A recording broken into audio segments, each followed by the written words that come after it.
హైదరాబాద్లోని బేగంపేటలో జరుగుతున్న ఐటీసీలో తెలంగాణ వార్షిక సమావేశంలో మంత్రి కేటీఆర్ మాట్లాడుతున్నారు. లైవ్ లో చూద్దాం. पूरा उनको दे दिया, अभी थोड़ा बेहतर हो गया तो वागिश आ गया आगे. And one thing I would like to say before in fact I was just debating because I had this written speech, but then I saw Krishna speaking. He said I speak from the heart and I'm not going to stick to my written speech, etc. So I am also inspired. Krishna, I'm taking a leaf out of your book. I'm also going to be talking, possibly without looking at the paper. The theme of today's event is India at 75 and catalyzing change for new India. Because India, after independence, will be 75, I think in August this year.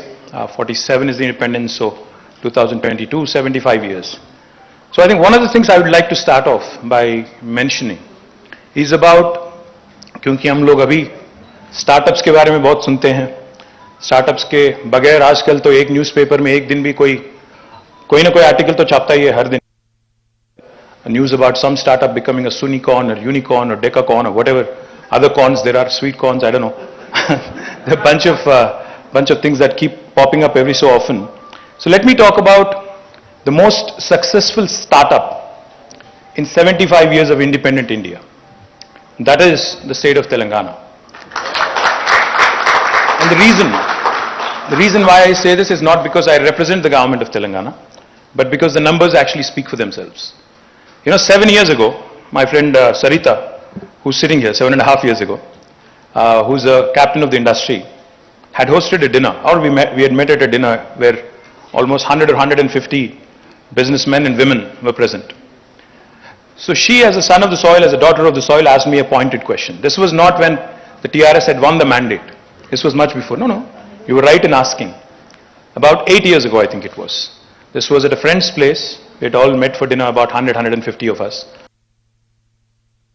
People who were worried, people who were anxious as to what would happen when the bill would get passed in the parliament and when the new state of Telangana would come into being.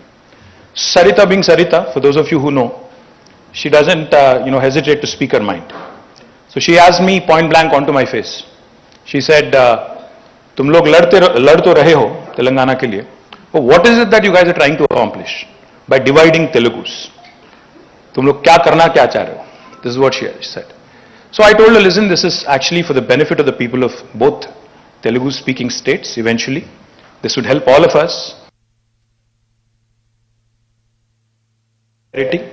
They said spread, in fact, infrastructure growth in all pockets as opposed to, concentrated development in certain pockets, etc., etc.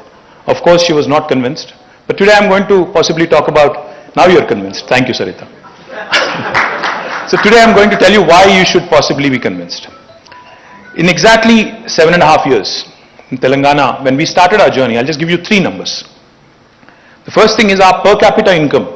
When we started our journey in 2014 in June, 2nd of June 2014, the per capita income of the state of Telangana was 1,24,000 rupees. And today, 7.5 years, these numbers are not mine. These numbers are of the Ministry of Statistics and Program Implementation, Government of India.